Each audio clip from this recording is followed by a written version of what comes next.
Testing 1, 2, 3, 4. Biggie Smalls is the illest. Pasta Jardula here from the CONVO couch, ladies and gentlemen. Tupac. And I'm Fiorella, Tupac. We know that's the one question Tulsi got wrong. No, that's the question. Her and I see eye to eye. Well, it was awesome. You probably see eye to eye on pineapple. Are you pineapple on pizza? I am actually pineapple. No, Johnny Tsunami. Is Johnny Tsunami pineapple I don't eat on ham pizza? though, so. Oh yes, Hawaiian. But when I used to eat ham, I did like it. All right, we're getting all over the place. Welcome back, ladies and gentlemen. We have a great show for you today. We're going to talk a little bit about. Do you want to break breaking news? Or you want to go right into the main topic of the day? No, let's just start with the beginning, but let's wait a little bit. Oh, we're waiting for people to trickle on in. Give me a second. I'm gonna share some of the stuff, but pasta. Yes. Any more news on the CONVO couch on Game of Thrones? No more news on Game of Thrones. No, because a lot of people are really, really upset, saying it was a sexist ending and blah blah blah, and I just don't feel that's accurate. It is pretty accurate. I don't think so. I don't think it was. I don't think it was. We can have a Game of Thrones discussion. But Steve Wilbrand in the house. Thank you so much, Steve. You are awesome. Thank you for your donations on the GoFundMe. Oh, we do have an announcement to break. Let's just do it right now. All right, the GoFundMe. We broke our goal thanks to the last donation of one. Pat Harris, one of my favorite guys to vote for, who just made a great, lovely, healthy donation, and now we are over the mark. If you want to still throw a couple bucks in, no, there's a little room there. There's a little layover and stuff like that, but we are now officially hit our goal. We did. And we are rocking the KDEM convention. Bringing you guys the news. Oh, yeah, we're going to get microphones in people's faces. We're going to... Here, put it up here real quick. Put this up from the beginning. We got a little song I made. Oh my God, this is hilarious. Pasta did this on his own, by the way. Yes, this is like one of my first videos. He didn't need Johnny Pesto for this. He did it on his own.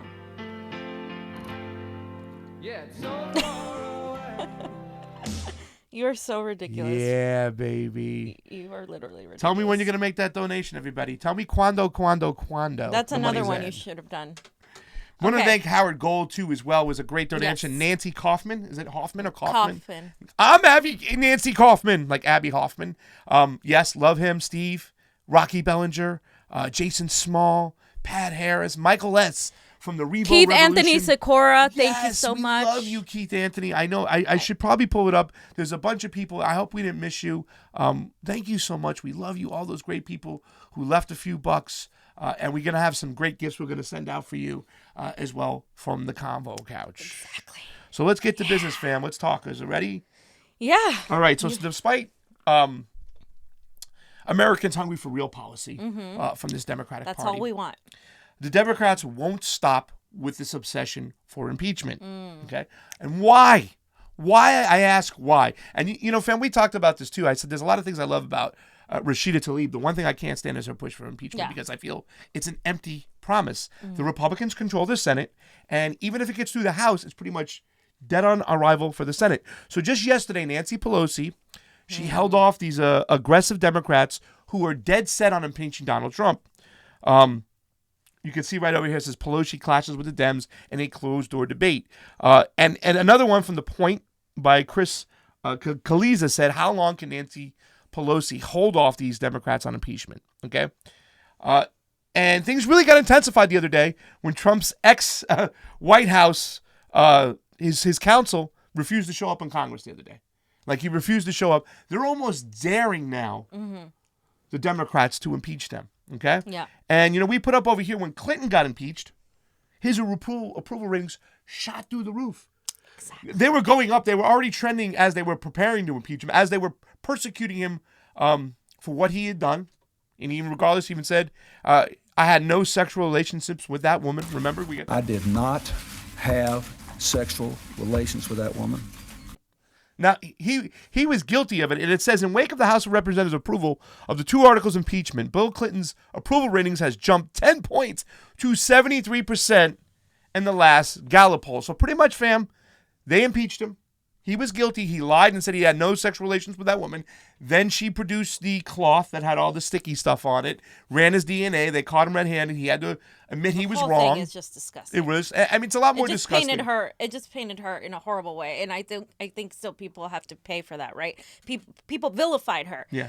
What Donald Trump has been doing, the things he has been doing, in my opinion, are worse. and he does deserve to be held accountable. But I don't think impeachment does anything except make his approval ratings go up, like Pasta said. And it also has his base. It infuriates him to support him because it just creates more media, more attention for him. And in the end, the people lose because we're literally creating more propaganda for him to thrive off. Yes, and he does thrive off negative energy. This is how Donald Trump gets ahead. And it's a waste of time when we should focus on replacing him with somebody that's running for president, a progressive. We need to vote him out. Vote him out. I don't like Donald Trump as much as the next person, trust me, but it's a waste of time. And I think this is just another game, once again, like the show that they're putting on. Republicans bad, Democrats good. Meanwhile, the things that we need fixed, the policies that we need aren't getting that fixed. Yeah, we talk about addressed. that. The Democrats keep on yelling that we need to unite to defeat Donald Trump. We have to, all these just empty platitudes and stuff. But what are they going to impeach him on, fam? They're saying obstruction of justice for a crime that was never committed. I mean, the Mueller report came out. They struck out. Complete struck out. Didn't even get a piece of the ball, fastball coming by. They missed it by a mile. They failed. They sent their little minion out, Mueller, who lied about weapons of mass destruction in Iraq, or was so completely wrong that we should never listen to him again. But they sent him out, and he came up with nothing. Squadouche. What are they going to impeach him on? What's the whole thing? Corruption? Didn't we already know that Donald Trump was corrupt when we elected him? Not we. I didn't vote for him when the people elected him. Yeah. So what are they going to impeach him on? He should have been in jail a long time ago, and he could probably go to jail after. But I just feel like this is a waste of time. So should have Clinton. So should Obama. Yep. So should George W. Bush. So should Reagan. Every single president by that fucking magnitude should go to jail. Okay? Do you remember fucking James Clapper? The Obama administration was spying on people. Okay? They frauded the people and were spying on everyday people. All the NSA, remember that stuff? And Clapper went to Congress and lied. This, once again, your hypocrisy is worse than our hypocrisy. No, if you want Donald Trump out, you beat him at the fucking polls. And that's the thing right now, is that I don't really think the Democrats want him out. Yeah. Because I don't think they're going to beat him with Joe Biden. Hell no. They sure as hell ain't going to beat him with Kamala Harris. Or Elizabeth Warren. Well, let's talk about the reasons I put up that the reasons why I think impeachment helps Donald Trump. Number one, it makes him look like the victim. Okay? The Democrats struck out on collusion, like we said. Now they want to seem to double down on a bad bet, fam. Can you give me a little insight to this? Does this not make him look like a victim if they try to impeach him on? To his supporters, it does. Absolutely. And also, we're not here to defend Donald Trump. We're here to point out the hypocrisy of what's going on because ultimately it hurts the progressive movement. It hurts the American people because when they're doing this, his base is going to be like, oh, you didn't find anything, which they didn't. They didn't find any evidence of him directly colluding with Russia to fix the election. Hillary Clinton lose. Hillary Clinton lost because she was a terrible candidate. We all know this. She didn't campaign right. She was just the most horrible candidate. She cheated Bernie, not just her, but the entire Democratic establishment, actually. And that's why we have Donald Trump. Yeah. Now we're doing the same thing again, and they think they're going to have different results. Yeah. It's insanity. It also doesn't make them look like a victim. It makes the Democrats look like they're full of shit. Like, oh, please. I think this is a tactic that's going to make those people stay at home continue to stay at home. They're going to realize that there's no opposition party to Donald Trump, that they're doing this bullshit. And let's talk about the second reason, fam, because this is one of the reasons why I think the Democrats do it. It keeps Americans' eyes off policy. If you're really against Donald Trump, you should be against his policy, especially his warmongering policies. His warmongering, his taxes. Yep. The fact his what is it? His the trade that he's doing, the deals on trade that he's doing, the sanctions he's imposing, everything, all of this, that's hurting us. Not the fact that you're trying to impeach him and make him look like more of an idiot. He makes himself do that. Let him do that. Yeah. He's really good at doing it on his own. Why are we pushing to force us, the Democratic Party, to look like they're just pushing on something that's just not there? It makes them look bad. And people are sick and tired of the little games, the little show, the theater, the bad actors. Yeah. We're sick and tired of it. I have a question, fam. Yes or no, in your personal opinion, do you think a lot of the Democrats don't attack him on policy? They rather attack him on these fringe stories like Stormy Daniels or his tax invasions. But do you think they don't attack him on policy because they stand behind a lot of the policies themselves? Well, yeah. I mean, let's see. the establishment Democrats all voted to increase military funding. They voted for what he voted for. They also are taking money from insurance companies. They're taking money from Big Pharma. They're taking money from Wall Street execs. They are literally doing the same thing he's doing, at least a centrist, blue dog establishment type of Democrats. Yeah. So how are they going to criticize him on that? No, they can't. They have to rely on the emotional things, how he talks, how he sounds stupid, how he's offensive and vulgar. And like, yeah, of course, I mean, he is all those things, but policy-wise, if you're not attacking him, you guys have to ask yourselves why they're not doing that. Yeah, and that's the truth, man. I think that's a great point, fam, and that's why I asked you these important questions. Breaking it down with fam. What about this one, fam? This is the third reason. On his next campaign, he's going to use this shit like no other money. They wasted money. He's going to have a dollar sign on how much they wasted to find nothing on Russian collusion and how much time they wasted and stalled votes when they tried to impeach him, okay? He's going to make them look like donkeys because they put in money, our hard tax dollars, to go after witch hunts that didn't pan out, fam. Yeah, that's the thing. Like, they're literally helping him uphold the idea that Democrats are just a bunch of liars and, you know, a bunch of, like, they're not helping working people. And he ran like that. And if you're dumb to still believe that that's what he is, an anti-interventionist populist candidate, because that's just not the case. You're right. But he still has a way to make people believe that when the Democrats are just as bad, if not worse, with the way they're acting. So really, in the end, again, we end up losing because none of our issues are being discussed. And the only couple people that are talking about policy are constantly being attacked or blacked out by the mainstream media. So there you go. That's how you get another 4 years of Trump. Because nobody, I think, can beat Donald Trump except maybe two people that are right now running. And that's it. Well, let's talk another thing. Let's play devil's advocate, fam, because we do a lot of time we spend a lot of time, holding the establishment Democrats accountable. Okay? Let's be on the side of established Democrats who want this impeachment right now. Okay? What ways do you think it actually hurts Donald Trump? Because the number one way I put down, and tell me what you think about that, it will rattle him again. They think that his fuse is almost at the very end. This is their opinions of the whole Russian collusions of being down their necks on top of them. The Dems are hoping that they can finally rattle him and shake Trump to his core. I put good luck on that one, but what do you think about that, fam? Could they rattle him with this anymore?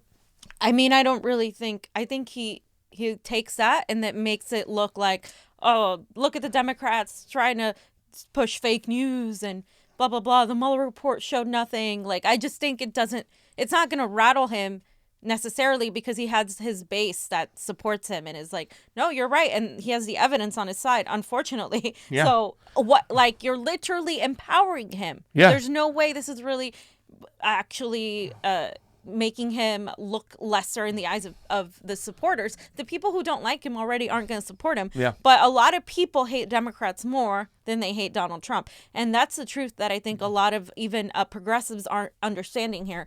You live in bubbles, and you live in these bubbles where you think people agree with you, that people hate Donald Trump, because it's the popular thing to do. The neoliberals and the centrists have taken to hating Donald Trump and bashing him, making that their target. And Bernie Sanders and Tulsi have constantly talked about how that doesn't help at all. This isn't just about defeating Donald Trump. It is about avoiding the conditions that led to him. Absolutely. And if you're going to continue making that your focus, we're going to lose, and everybody loses, including, it's like the proportions are catastrophic. If he wins or if another neoliberal wins, it doesn't matter. The status quo will remain. It's like Game of Thrones. Nothing changes. Oh, well, that was great, fam. Here's another one. How about this one now? Listen, and I think this is what some of the establishment Democrats are doing. They think that from the anti-Trump movement, and I really would like to talk a little bit about this one because I'm going to be breaking down a Donald Trump video he had on Fox the other day. Nice. And Donald Trump said something that maybe just hit the bar and the space bar to pause it and say, get GTFOH, which is, you know what the hipsters call it. A lot of establishment Democrats think that this will split his forces within the Democratic Party, and they'll make that known publicly. They're trying to say that they can split the party, whereas when Trump said the other day, he says the Democrats stick together. The Democrats stick together. Unlike the Republicans, the Democrats stick together. And I was like, Oh, no. If you don't understand what's going on, the Democratic Party is way more fractured than the Republican Party. So Because the truth is, when election time comes, the Republicans get in line and go and vote. That is how Donald Trump, a guy who's never been a politician before, never been in politics, was able to beat Hillary Clinton. Because enough Republicans got in line. And he tore Ted Cruz apart. He tore Rubio apart. He tore everybody apart. But they were all his friends after he beat them and the way they got in line.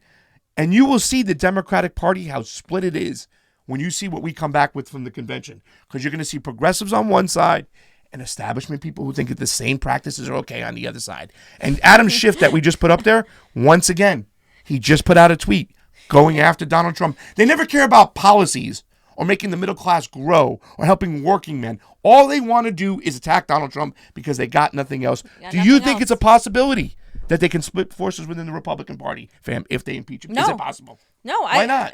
The Republicans come together. If there's one thing they know how to do is unite and just stick to it and vote for whoever's the front runner. That's what the Republicans do. They constantly do that. They've shown this time and time again. They do that because they all have one similar mindset. Leftists, on the other hand, and liberals are more fragmented in their views because they all have different opinions and they want to make sure everybody's opinion is heard. So in that sense, that creates more of a fragmented thing.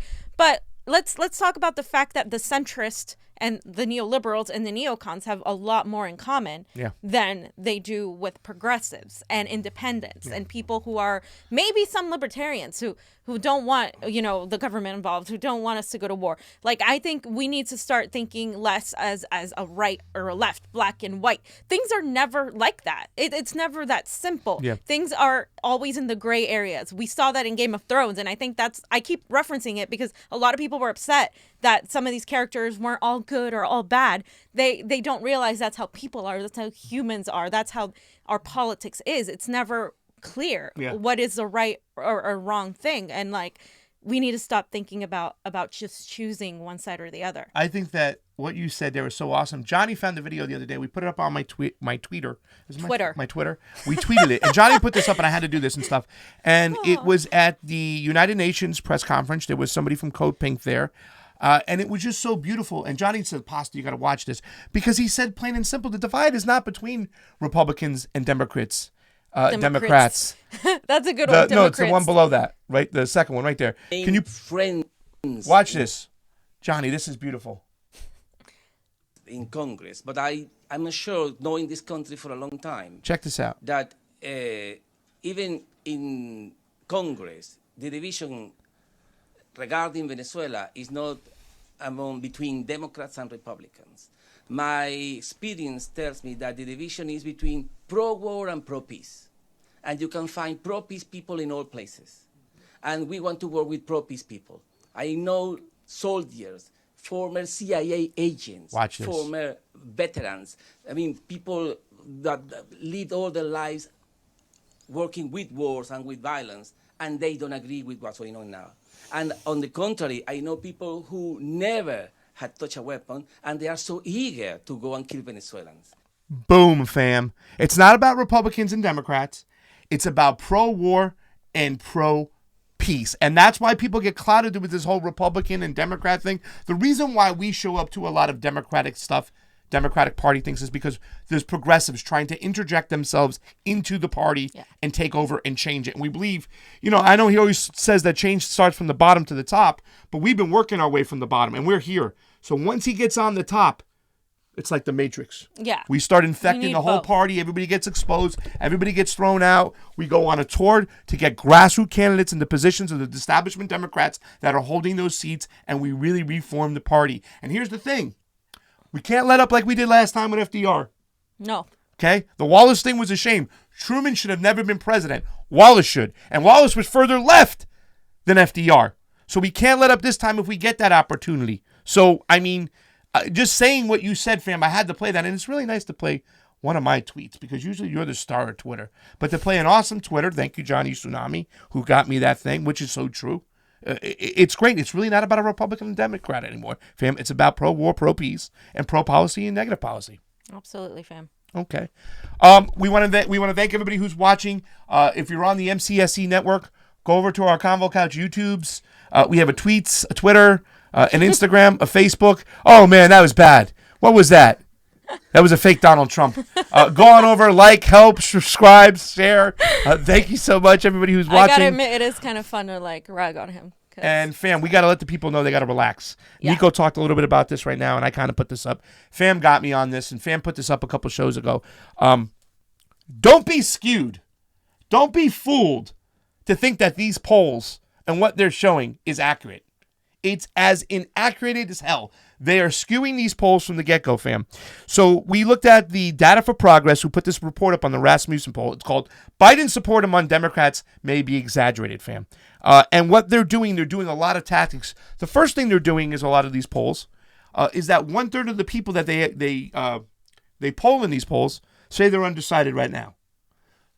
So they throw those numbers out of the way right away. Now, generally, most of these people who do those, when they ask those questions that they're undecided, they don't vote along the mainstream lines. They don't vote along party lines. It's somebody outside the box. So they're leaning to an outsider like a Sanders, like a Gabbard or a Pete Buttigieg, or somebody who's not been around, and they want to see what they have to offer first. But more than likely, a lot of those people that are undecided, they're going to go for Sanders, okay, right now, because they just tell them that they're undecided. Also, the majority of this data that these people use are people north of 39. So they're removing. You showed that one poll where everybody on the age of 30, they're not even using it. It was over the age of 50, actually. Yeah. All those people. Everybody was over the age of 50. So if you're taking the average of the other polls, they get it to 39. So everybody's above 40 years old. So they're pretty much taking your voice and not applying them to any of these polls that you will see on TV. They're not asking you. They're not talking to you. And they pull out all those tricks, fam. 50 years old and landlines. Who the fudge has a landline nowadays? I haven't used a landline since I was in like elementary school. I kid you not. Maybe middle school. And the third tactic they use is the people they poll hardcore party insiders. Yeah. Plain and simple. People who are loyal to the DNC, the establishment people, that's who's on their list for these polls. Therefore, they could put this information out, skew it going on, whatnot. Go for Data for Progress. There was like I said, did you put it up there, right? It's exaggerated. Just a picture about what's going on. And fam, also the update in the Iowa poll. Just the sample sizes tend to be very small, 300 to 400 people. That's not a That's representative ridiculous. sample. 300 to 400 people. We have, You get more of that in your tweets. Yeah.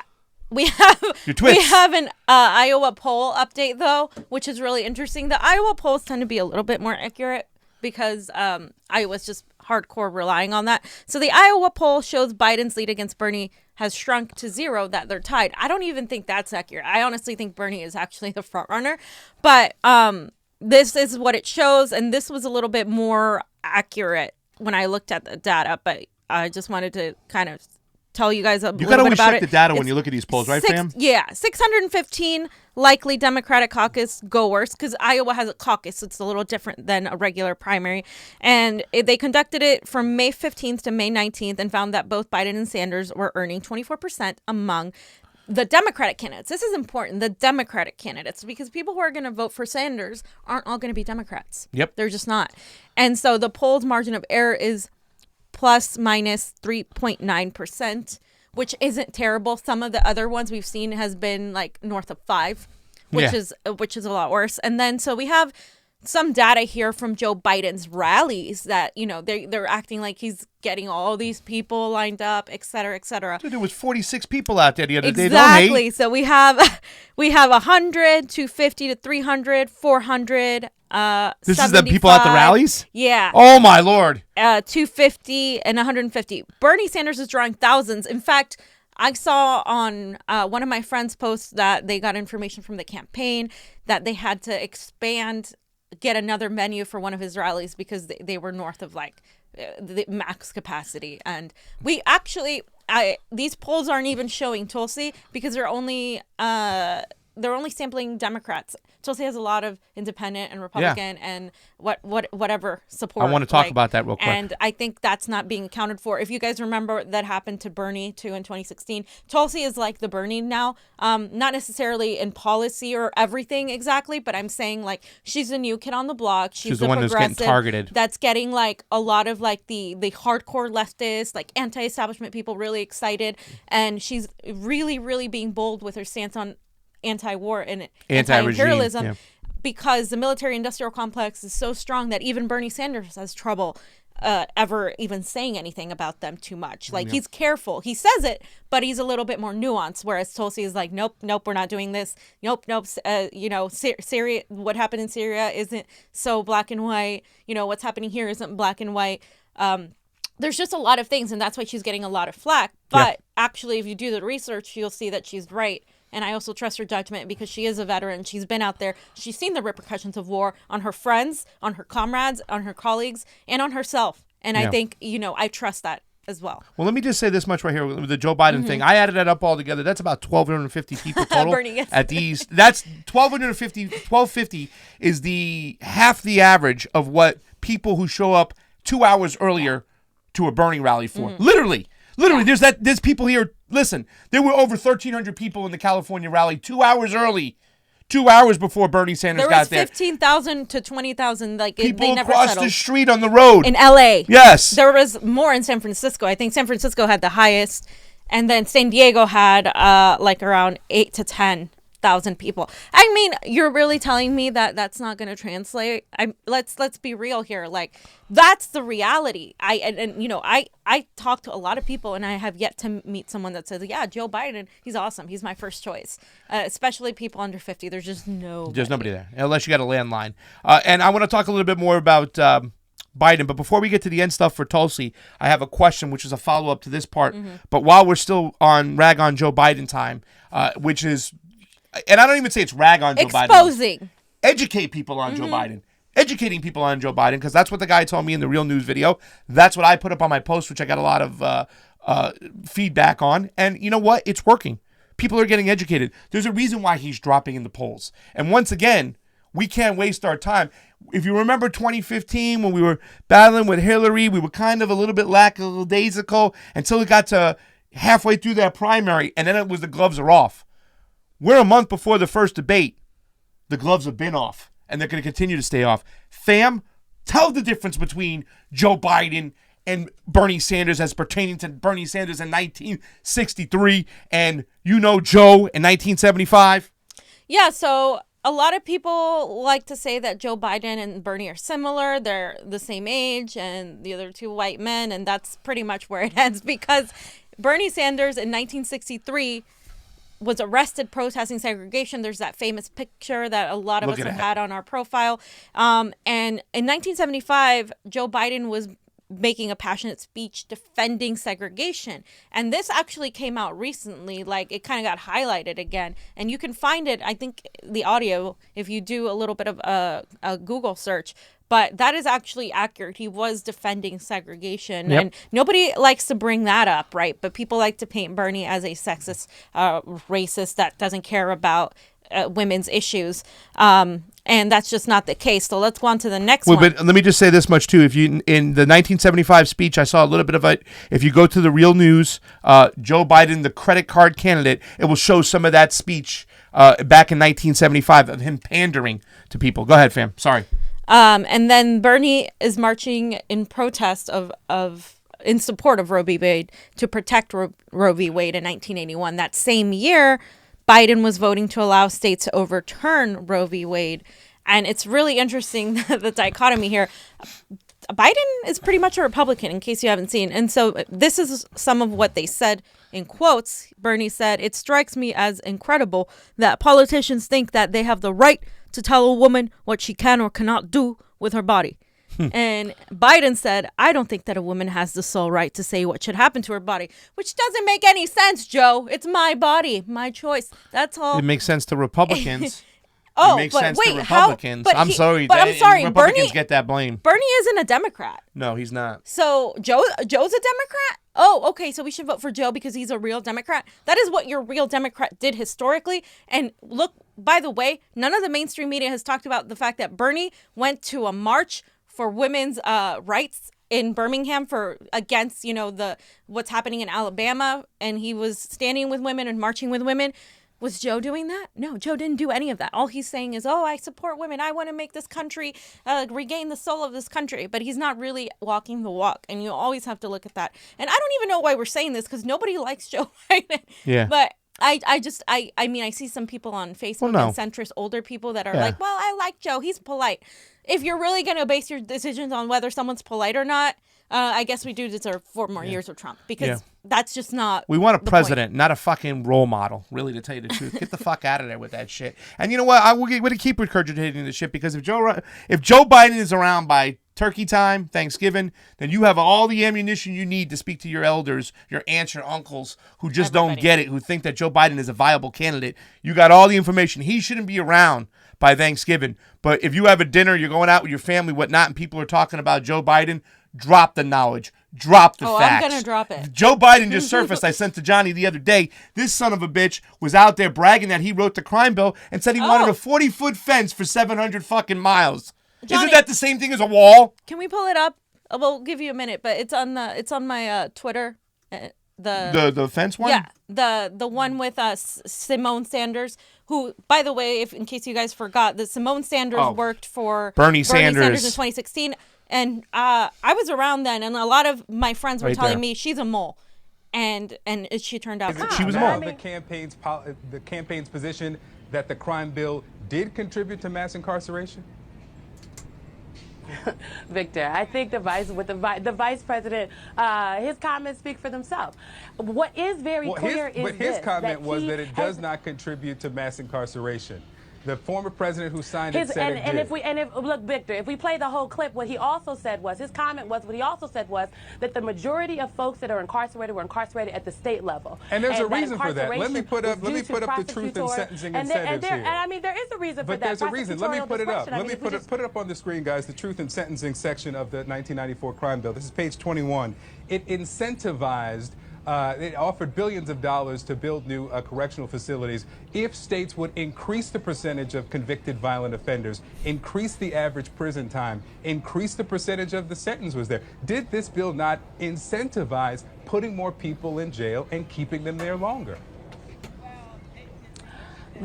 Victor, I am not going to sit here and tell you the crime bill was perfect. There were some really great preventative things that it did. It took on the NRA, and then there was an overcorrection. What you're describing was an overcorrection. There was a reach. Some folks went too far. The bill wasn't perfect. I like the idea they keep in jail longer. I'm the guy that wrote the bill requiring federal judges to keep people in jail. He's bragging about 100% of the time for which they're sentenced. Another thing about how perspectives change over time.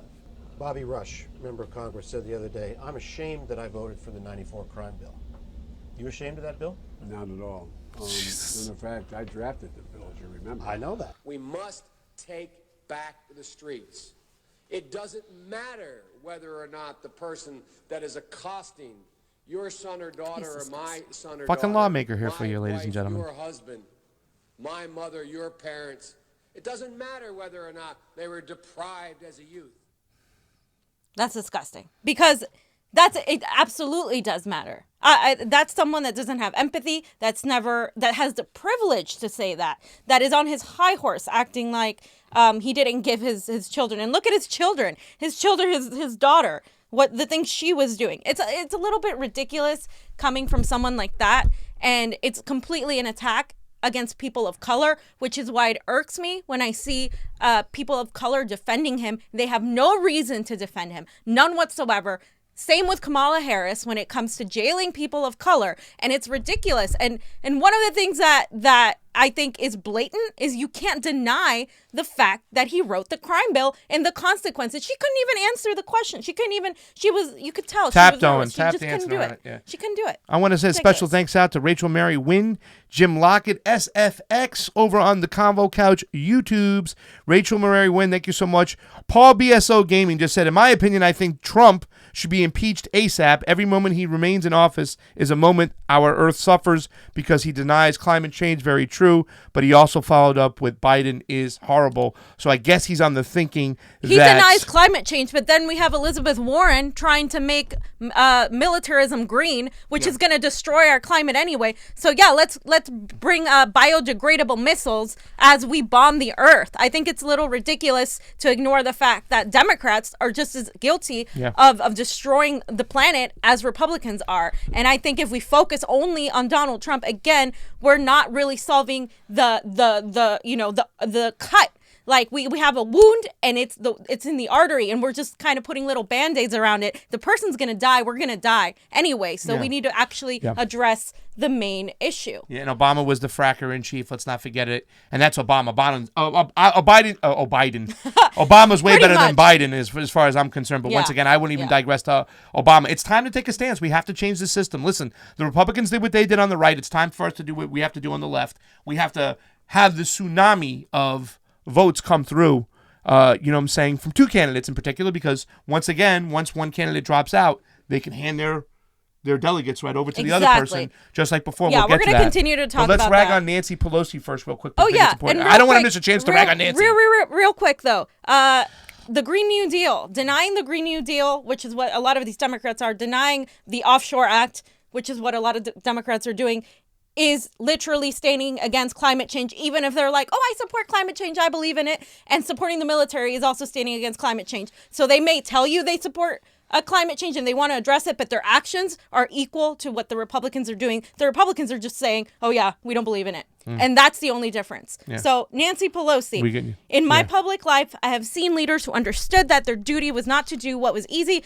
but what was right, especially when my colleagues had the courage to support the Affordable Care Act. Profile and courage. Wow. Platitudes. I'm not going to support Medicare for all because I can't keep taking money from insurance companies, because I'm sitting now and having dinners with people. And I was on a call with Our Revolution, and these Democrats are having like meetings and being wined and dined by these insurance companies. And they're getting the money there. And the reason they're going to push the Affordable Care Act is because they're not going to push Medicare for all. And the only people that are pushing Medicare for all are only doing it, the majority of them, because it's popular now. But really, when it comes time to take money, they're going to continue taking money from insurance companies. And it's disgusting. Lip service, fam. That's all they do is give you lip service. It doesn't matter that people are dying. They don't give a shit. If you think that Joe Biden wants universal health care, then why, right out of the gate, he took money from Blue Cross Blue Shield? Right out of the gate. If you think he wants net neutrality, why did he take money from Comcast? Think about it, guys. Think. They're going to give you lip service and they'll give you nothing but platitudes.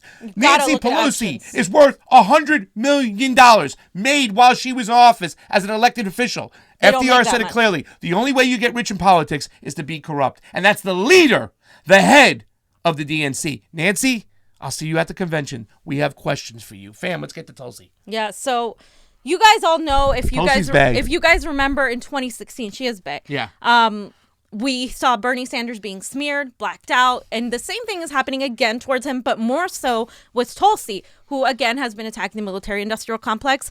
And so we have this article here from Rolling Stones by Matt Taibbi, and it said, recent efforts to sandbag Bernie Sanders and Tulsi Gabbard are crude repeats of behaviors that helped elect Donald Trump in 2016. And he goes on to talk about the ways, like the hit pieces by the Daily Beast, by just numerous outlets there, including CNN. CNN using the same fake news that was proven fake news by the New York Times to say that Tulsi's Putin's candidate, that Bernie's Putin's candidate, all of these just tying to Russia, tying them to communism and in a negative sense. And so Stephanopoulos shamelessly implied that because I oppose going to war with Russia, this is what Tulsi said, I'm not a loyal American, but a Putin puppet. Gabbard told Rolling Stone, it just shows what absurd lengths warmongers in the media will go to try to destroy the reputation of anyone who dares expose their warmongering. Yep. Literally, that's what they're doing. They are going to smear and tie anybody who stands to the military against the military-industrial complex, who stands for progressive values. They're going to smear them, especially when it comes to foreign policy, as someone that's your enemy, because they don't want you to realize the truth that we are the ones that are the problem here, and we need to stop our imperialism in order to have a peaceful relationship with these countries that have nuclear weapons that can literally destroy the entire earth if someone gets pissed. Yeah. And what about the libertarian mindset, that how much this is costing us? It's just costing us a ton of money. So much money. You know what I'm saying? And once again, it's not about Democrat or Republican. It's about pro-war versus pro-peace. And all these mainstream media people, they're the lapdogs for the establishment. They work for them, all these defense contractors. They want to keep their money and their gravy train rolling. So what do? They go after Tulsi Gabbard because why? She is the #1 anti-regime change war. She is the peace candidate. Bernie Sanders is great, and he's been there for a long time. But nobody speaks against peace and regime change like Tulsi Gabbard. And I'm really, really a little disturbed with a lot of you people out there who just push aside foreign issues. Yeah, foreign policy is one of the most important things to me and fam. Because we understand that 51 cents of every tax dollar, federal tax dollar, goes to the war machine. So that means we can't have good, nice things at home. We can't have education. We can't have health care because all our money is being depleted there. And not just that, okay? People are getting killed, bombed across the world. To me, this is the number one issue, and Tulsi's tackling it like no other. So that's why she's being attacked. Don't be fooled. She's one of the best candidates out there. And fam, we said this before. When somebody is running for president in the Democratic primaries and they drop out, they give their delegates over, right? They pass. Exactly. Okay, don't people understand that it's important for Tulsi to stay in this as long as possible? Because only Bernie Sanders and Tulsi have a draw for independents and Republican. And let me tell you something. Bernie Sanders' draw for those independents Republicans aren't half of what Tulsi's are. Tulsi gets a huge amount of that because there's no labels. Because there's just some people that are in the middle or independent that won't for Bernie Sanders because he's a proclaimed social democrat. Yeah. Okay? Tulsi stays away from those labels, even though she supports Medicare for all those things, higher education, getting working money into people's pockets. But you just cannot separate the foreign policy from domestic policy anymore, fam. We have to start thinking about this as a whole. And Tulsi Gabbard needs to stay in this race a long time. Because if she mops all these... Because people are switching over. Mm-hmm. Republicans are switching over to the Democratic Party to run in primaries because there's going to be no primary with Donald Trump.